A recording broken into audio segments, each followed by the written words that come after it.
최근에 혹시 이런 얘기 들어보셨나요? 미국 정부가 XRP를 압류할 수도 있다. 처음에는 그냥 지나가는 루머인 줄 알았습니다. 또 하나의 음모론이겠다 싶었는데 그런데 이상하게 너무 많은 조각들이 동시에 움직이고 있었습니다. 리플이 에스크로에서 10억 개의 XRP를 푼 직후에 갑작스럽게 미국이 개입할 수 있다는 루머가 돌기 시작을 했고요.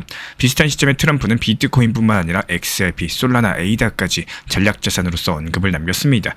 그리고 지금 연준의 결제망과 실제로 연결된 인프라 회사가 리플 블록체인을 사용 중이라는 사실까지도 드러나는데요. 이쯤 되면 정말 단순한 루머라고 넘기기에는 너무 타이밍이 잘 맞아떨어진다는 생각 혹시 들지 않으시나요? 하지만 이번 이슈 단순하게 루머가 해명되었다고 끝난 게 아닙니다. 오히려 XRP를 둘러싼 큰 흐름이 이제 막 시작되고 있다는 신호로 읽을 수가 있는 거고, 오늘 영상에서는 이런 압류설의 진짜 의미, 그리고 리플과 스위프트 연동설, 미국 SEC 소송 마무리랑 그리고 지금이 왜 XRP의 리셋 타이밍일 수 있는지까지 전체 흐름 종합적으로 정리해드려 보도록 하겠습니다. 이번 루머의 시작은 의외로 단순했습니다. 리플이 정기적으로 진행하던 에스크로 해제, 그러니까 10억 XRP를 시장에 푼 그 시점에서 갑작스럽게 한 가지 이야기가 돌기 시작을 했고요. 미국 정부가 XRP를 압류하려고 한다. 이 말은 트위터에서 빠르게 퍼졌고 불안해진 투자자들의 움직임이 실시간으로 감지가 됐습니다. 문제가 된 건 이 이야기가 단순한 해프닝이 아니라 상당히 구체적인 시나리오처럼 확산이 됐다는 점인데요.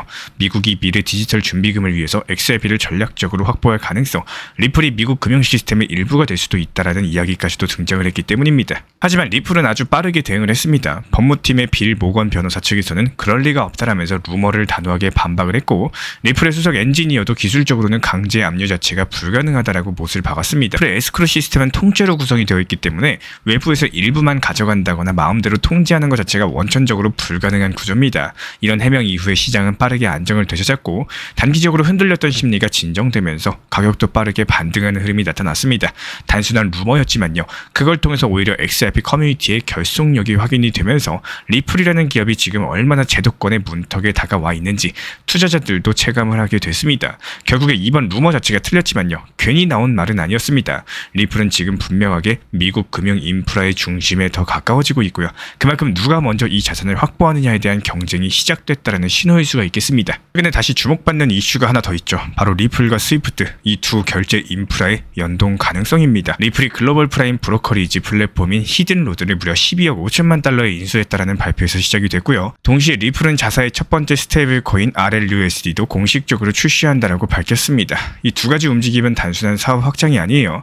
리플은 지금 글로벌 유동성 네트워크를 만드는 중이고 그 중심에는 XRP가 있다는 거. 리플의 CEO 블레드 갈링하우스는 XRP의 유동성이 스위프트 전체 거래량의 약 14%를 처리할 수 있는 수준이라고 말을 했고, 수치로 따지자면 연간 21조 달러 규모입니다. 물론 아직까지 스위프트랑 리플 간의 공식적인 파트너십이 발표된 적은 없어요. 하지만 기술적으로는 이미 연동 가능한 수준까지 와 있다는 분석이 많은 거고, 특히 리플의 ODA 시스템은 전통 금융망과 디지털 자산을 연결하는 데 필요한 모든 요소를 갖추고 있습니다. 현재 시장에서는 이런 흐름들을 연결의 전조로 보고 있는데요. 히든로드 인수 그리고 RLUSD 출시가 단순한 내부 사업이 아니라 결제 인프라 전면에 XRP를 세우기 위한 퍼즐 맞추기라는 해석까지도 나오고 있고요. 결국에 지금 이 시점에서 중요한 건요, XRP는 더 이상 단순한 알트코인이 아니라는 사실입니다. XRP는 지금 전 세계 결제 인프라 안으로 실제로 연결되고 있는 중인 거고, 이건 단순한 기대감이 아니라 여러 가지 조각들이 하나로 맞물리는 실제 흐름이에요. 최근에 리플과 SEC, 미국 증권거래위원회 간의 소송은 지난 몇 년 동안 XRP의 발목을 잡았던 가장 큰 리스크 중에 하나였습니다. 하지만 지금은 상황 자체가 완벽하게 달라졌어요. 리플은 이미 지난 4월 SEC랑 합의안에 서명을 했고 5월 달에는 SEC 측의 승인까지도 받았습니다. 초기 제출 과정에서 기술적인 오류가 있었지만요, 6월 12일에 수정안이 들어가면서 사실상 절차는 마무리 단계로 접어들었고, 합의안의 핵심은 두 가지입니다. 첫 번째, 리플이 지불해야 될 벌금이 5천만 달러로 감액이 됐고요. 두 번째, XRP 판매 금지 명령이 철회될 수 있다는 점입니다.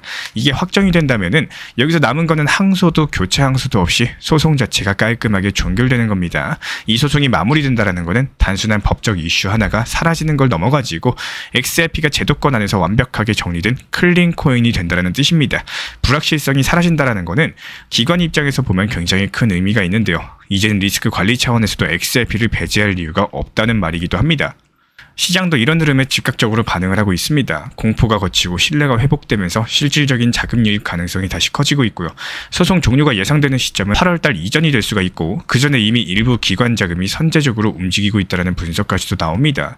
결국에 이번 SEC 이슈가 XRP를 제도권으로 들어가는 입구로 만들어주는 계단과도 같은 거고, 이런 과정들이 마무리가 되면은 XRP는 단순한 알트코인이 아니라 법적으로 정리된 진짜 제도권 기반 자산으로서 재평가를 받게 될 겁니다. 이제는 XRP를 둘러싼 이슈를 넘어서 시장 전체 흐름을 함께 보셔야 될 타이밍이에요. 가장 큰 변수였던 중동 전쟁 이슈부터 짚고 넘어가셔야 되는 거고, 이스라엘과 이란 사이의 전면 충돌, 이른바 12일 전쟁은 트럼프의 중재로 휴전 국면에 접어들었죠. 이번 발표 직후에 시장은 단숨에 반등에 성공을 했습니다. 비트코인은 99K까지 급락했다가 하루 만에 105K 이상으로 빠르게 회복을 했고, 이건 단순한 기술 반등이 아니라 시장이 위험 회피에서 다시 위험 감수로 전환되고 있다는 신호입니다. 게다가 이런 타이밍에 미국 연준은 아주 중요한 결정을 내렸습니다. 바로 은행과 코인 기업 사이를 가로막던 규제 중에 하나였던 평판 리스크 조항을 폐지한 건데요.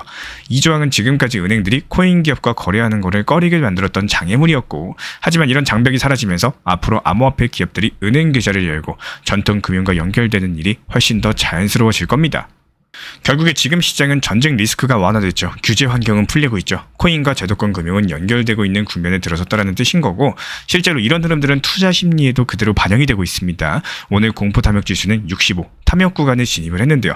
며칠 전까지만 해도 급락장이었는데 심리 자체가 아주 빠르게 회복이 된 거고, 결국에 이건 단순한 반등장이 아니라 시장 전체가 위험 회피해서 기회 탐색으로 넘어가고 있다는 시그널입니다. 이제는 코인을 잡는 일이 점점 더 자연스러운 선택이 되고 있는 거고, 예전처럼 투기 영역이 아니라 제도권 투자 흐름의 일부로서 받아들여지고 있는 환경이 만들어지고 있어요. 먼저 압류설이라는 루머는 완벽하게 해소가 됐죠. 법적으로 기술적으로도 가능성이 없다는 게 명확히 확인이 됐고, 이런 과정에서 불확실성이라는 투자 리스크가 하나 제거가 된 겁니다. 여기에 미국 SEC 소송은 사실상 마무리 단계에 들어서면서 합의안이 최종적으로 확정되면은 XRP는 제도권에서 정리된 클린 자산이라는 평가를 다시 받게 됩니다. 이건 단기적으로는 강력한 상승 촉매제로 작용할 가능성이 높은데요. 기술적으로도 중요한 시그널이 나왔죠. 최근에 XRP가 1.9달러 선에서 강력하게 지지를 받았고, 현재는 다시 2달러 초반으로 올라선 상황이기 때문에 이대로 흐름이 유지가 된다면 다음 목표는 2.2달러에서 2.5달러 구간까지 열릴 수가 있을 겁니다. 그렇기 때문에 지금 이 시점은 아주 독특한 위치예요. 모멘텀은 살아있고 시장에 반영돼야 될 호재들은 아직까지 대부분 반영되지가 않았습니다. 이 말은 곧 선제적으로 움직일 수 있는 기회 구간이라는 뜻인 거고, 시장이 본격적으로 움직이기 시작을 하면은 그때는 이미 매수 타이밍이 늦은 뒤일 수가 있습니다. 그래서 지금 같은 구간에서는 단기 가격보다는 위치와 환경을 기준으로 전략을 세우는 게 중요한 거고, 단기적으로는 분할 매수 관점에서 접근하고 거래량과 매물대 저항 확인하면서 유동적으로 대응하는 전략이 유효할 수 있겠습니다. XRP에 대한 확신이 있으시다면은 지금은 다시 차분하게 비중을 조정할 수 있는 시점이 될 겁니다. XRP를 둘러싼 압류설이라는 루머 자체가 결국에 해프닝으로 끝났지만요. 저는 이 사건을 단순한 해프닝으로 보지 않았습니다. 오히려 이번 이슈를 통해서 XRP가 지금 어느 위치에 서 있는지, 그리고 시장이 XRP를 어떻게 바라보고 있는지 더 명확하게 드러났다고 생각을 하는데요. 이제는 루머가 아니라 실체를 볼 타이밍인 거고, 실제 연결되고 있는 글로벌 결제망, 제도권 진입을 목전에 둔 소송 마무리, 그리고 하나씩 퍼즐을 맞춰가고 있는 리플의 행보 자체가 단순한 기대감이 아니라 현실의 변화로서 다가오고 있습니다. 우리 구독자분들은 이런 흐름들에 대해서 어떻게 보고 계신가요?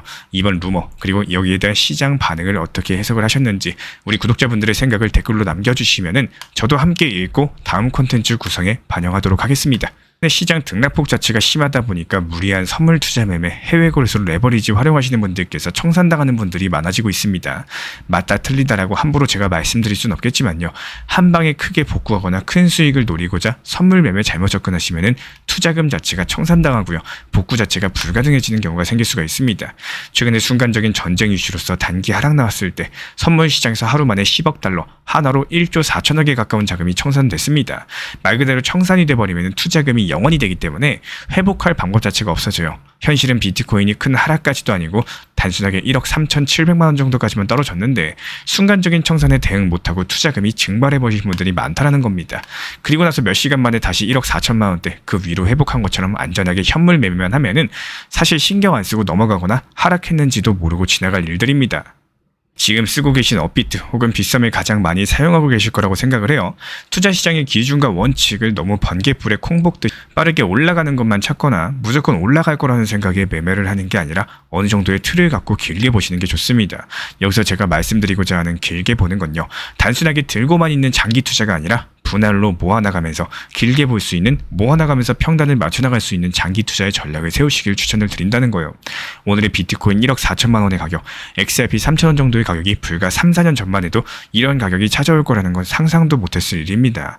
앞으로의 3, 4년 뒤 혹은 그 이상의 뒤에 가격이 얼마로 변해 있을지는 아무도 모르기 때문에 조금 떨어졌다고 이래서 탓하고 저래서 탓하고 시장만 탓하거나 XRP 탓만 하는 게 아니라 지금 이 시장에서 혹은 최근 4,900원 전고점을 회복했던 그 가격대에서 수익 실현이 나오고 내가 놓친 게 뭐였을지, 어떻게 했으면 좋은 결과가 나왔을지 반드시 복귀하시고 오히려 찾아나갈 방법을 찾아나가는 매매하시기를 추천을 드리겠습니다. 리플 XRP 투자에 있어서 이제는 투트랙 전략이 반드시 필요해지고 있습니다. 무턱대고 몰빵하거나 반대로 또 손 놓고 기다리는 시대는 끝났어요. 첫 번째 트랙은 매달 분할 매수하시면서 시장이 빠지든 말든 일정 비중으로서 리플을 꾸준히 모아 나가시는 겁니다. 이거는 시간과 리스크를 분산할 수 있는 가장 효율적인 전략인 거고, 그리고 두 번째 트랙은 남은 현금 비중으로 알트코인 단타로서 굴려나갑니다. 수익이 나면은 그거를 다시 리플에 재투자하시면 되는 거고, 이게 바로 수익을 만드는 순환 매수 전략이 되실 거예요. 그런데 여기서 중요한 거는 단타 하실 때 조심하셔야 되는 거예요. 단타 매매 중독되면 끝장입니다.